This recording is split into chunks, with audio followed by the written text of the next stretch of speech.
بسم الله الرحمن الرحيم سبحان الله والحمد لله والله أكبر۔ السلام علیکم ناظرین، کیسے ہیں آپ سب؟ امید ہے آپ سب خیریت سے ہوں گے۔ پڑھیں گے انشاءاللہ سورہ بقرہ کی تفسیر کا 23واں رکوع اور اس کا ترجمہ اور تفسیر۔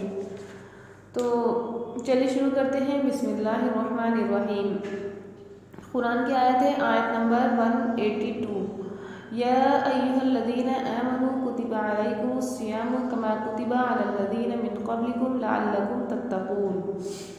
مومنوں، تم پر روزے فرض کیے گئے ہیں جس طرح تم سے پہلے لوگوں پر فرض کیے گئے تھے تاکہ تم پرہیزگار بنو۔ مطلب اس آیت کی تفسیر یہ ہے، 183ویں آیت ہے، اس کی تفسیر یہ ہے تم پر روزہ فرض کیا گیا ہے، یعنی عشاء کی نماز کے بعد سے کھانے پینے اور جماع کرنے سے رکے رہو، عشاء کی نماز سے پہلے سونے سے، جیسا کہ اہل کتاب پر فرض کیا گیا تھا، تاکہ تم عشاء کی نماز کے بعد کھانے پینے اور جماع سے بچے رہو، یہ کہ عشاء کے بعد سونے سے بچو۔ تو یہ والی جو آیت ہے یہ اس لیے ہے کہ دیکھو جو پہلے مطلب اللہ تبارک و تعالیٰ اس میں ارشاد فرما رہا ہے کہ تم پر روزے فرض کیے گئے ہیں جیسے تم سے پہلی امتوں پر فرض کیے گئے تھے، تو اس سے لازم نہیں آتا کہ پچھلی امتوں کے روزے تمام حالات اور صفات میں مسلمانوں کے روزے کے برابر ہو، مثلا روزوں کی تعداد، روزوں کے وقت اور یہ کہ کن ایام میں رکھے جائیں، ان امور میں اختلاف بھی ہو سکتا ہے۔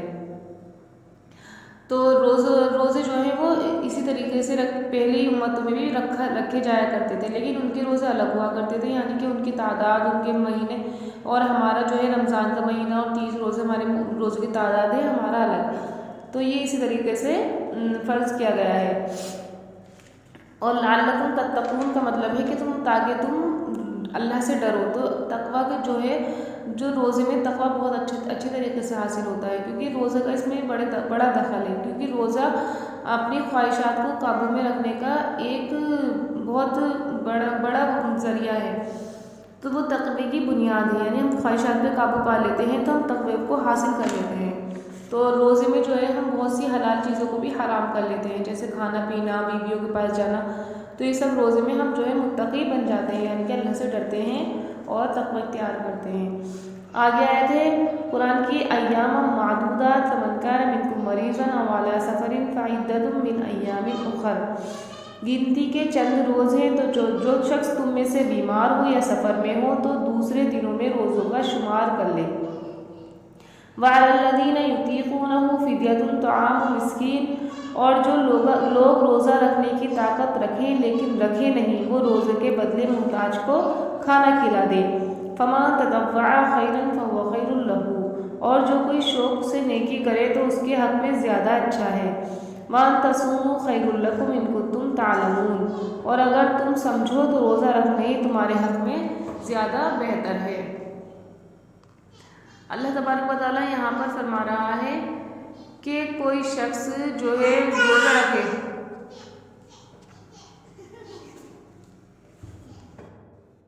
یعنی فرض کیا گیا ہے، اس مقام پر تقدیم اور تاخیر ہے۔ جو شخص بیماری یا سفر کی وجہ سے رمضان میں روزے نہ رکھ سکے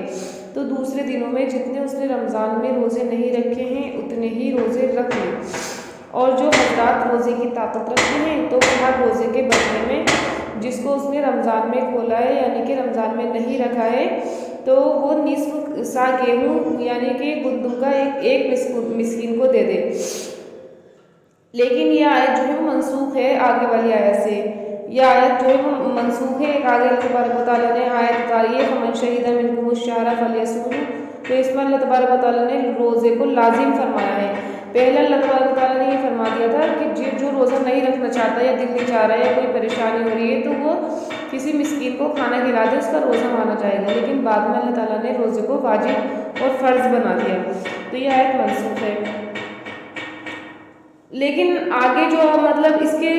یطیقون یعنی الذین یطیقونہ یعنی جو لوگ روزہ رکھنے کی طاقت رکھتے ہیں لیکن روزہ نہ رکھیں، کس وجہ سے؟ یا تو بہت بوڑھے ہوں یا مطلب اتنے بیمار ہوں کہ روزہ رکھیں گے تو ان کو موت واقع ہو جائے گی، تو ان کے لیے روزہ نہ رکھنا جائز ہے اور اس کے بدلے وہ فدیہ دے دیں۔ اللہ تعالیٰ آگے فرما رہا ہے وان تصوموا خیر لکم، یعنی کہ اگر تم روزہ رکھو گے یہ تمہارے لیے زیادہ بہتر ہے اگر تم جانتے ہو، یعنی روزہ رکھنا بہت، اللہ تعالیٰ فرماتا ہے کہ اس کے بہت فائدے ہیں، تو روزہ جتنا مطلب ہو سکے رکھ لینا چاہیے، اگر زیادہ ہی مجبوری ہے تو نہ رکھیں اور فدیہ دے دیں۔ آگے اللہ تعالیٰ فرما رہا ہے شہر رمضان الذی انزل فیہ القرآن ھدی للناس وبینات من الھدی والفرقان، اور روزوں کا مہینہ رمضان کا مہینہ ہے جس میں قرآن نازل ہوا جو لوگوں کا رہنما ہے، جس میں ہدایت کی کھلی نشانیاں ہیں اور جو حق وبینات من الھدی والفرقان، جس میں ہدایت کی کھلی نشانیاں ہیں اور جو حق و باطل کو الگ الگ کرنے والا ہے۔ فمن شہد منکم الشہر فلیصمہ، اور جو کوئی تم میں سے اس مہینے میں موجود ہو اس کو چاہیے کہ پورے مہینے کے روزے رکھے۔ ومن کان مریضا او علی سفر فعدۃ من ایام اخر، اور جو بیمار ہو یا سفر میں ہو تو دوسرے دنوں میں رکھ کر ان کا شمار پورا کر لے۔ یرید اللہ بکم الیسر ولا یرید بکم العسر، یہ اللہ تعالیٰ تمہارے حق میں آسانی چاہتا ہے، سختی نہیں چاہتا۔ ولتکملوا العدۃ ولتکبروا اللہ علی ما ھداکم ولعلکم تشکرون، اور یہ آسانی کا حکم اس لیے دیا گیا ہے کہ تم روزوں کا شمار پورا کر لو اور اس احسان کے بدلے کہ خدا نے تم کو ہدایت بخشی ہے تم اس کو یاد کرو اور اس کا شکر ادا کرو۔ تو اس آیت کی تفسیر یہ ہے کہ اللہ تبارک و تعالیٰ نے رمضان کے روزے تم پر فرض کیے گئے ہیں، یعنی رمضان المبارک کا ایسا مہینہ ہے کہ جس میں حضرت جبرائیل امین کے واسطے سے سارا قرآن ایک ہی دفعے میں آسمان دنیا پر اتار دیا گیا تھا، یعنی پھر اللہ تعالیٰ نے ایک ہی دفعے میں پورے رمضان میں قرآن آسمان دنیا پر اتار دیا تھا، پھر انہوں نے اس فرشتوں پر املا کر دیا اور اس کے بعد رسول اللہ صلی اللہ علیہ وسلم پر دن بدن 1-2 دن یا 3 آیات پوری صورت جس طریقے سے مطلب موقع آیا ہے اسی طریقے سے نازل اللہ تعالیٰ نے کروا دی، لیکن آسمان دنیا پر جو ہے رمضان میں پورا قرآن اتر گیا تھا اور وہ بعد میں موقع کے حساب سے آیتیں اترتی رہی، اور قرآن کریم لوگوں کے سامنے گمراہی کے راستے بتانے والا اور دین کے معاملات کو واضح روشن کرنے والا ہے۔ اسی طریقے پر قرآن میں حلال اور حرام اور احکام اور حدود جو ہے وہ آتے رہیں گے اور ان میں جو مطلب لوگوں کو شبہ ہے وہ ختم ہوتا رہے گا۔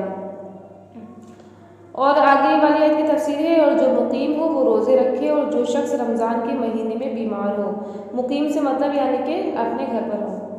تو وہ روزے رکھے، اور جو شخص رمضان کے مہینے میں بیمار ہو یا سفر کی حالت میں ہو تو دوسرے دنوں میں چھوڑے ہوئے روزوں کی قضا کر لے۔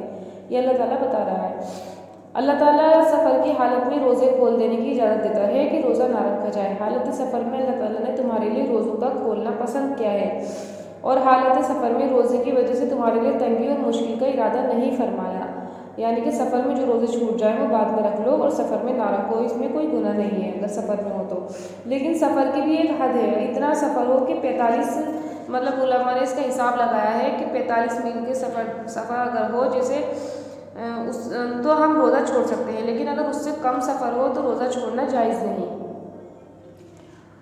اور آگے اللہ تعالیٰ فرما رہا ہے وَإِذَا سَأَلَكَ عِبَادِي عَنِّي فَإِنِّي قَرِيبٌ أُجِيبُ دَعْوَةَ الدَّاعِ إِذَا دَعَانِ فَلْيَسْتَجِيبُوا لِي وَلْيُؤْمِنُوا بِي لَعَلَّهُمْ يَرْشُدُونَ،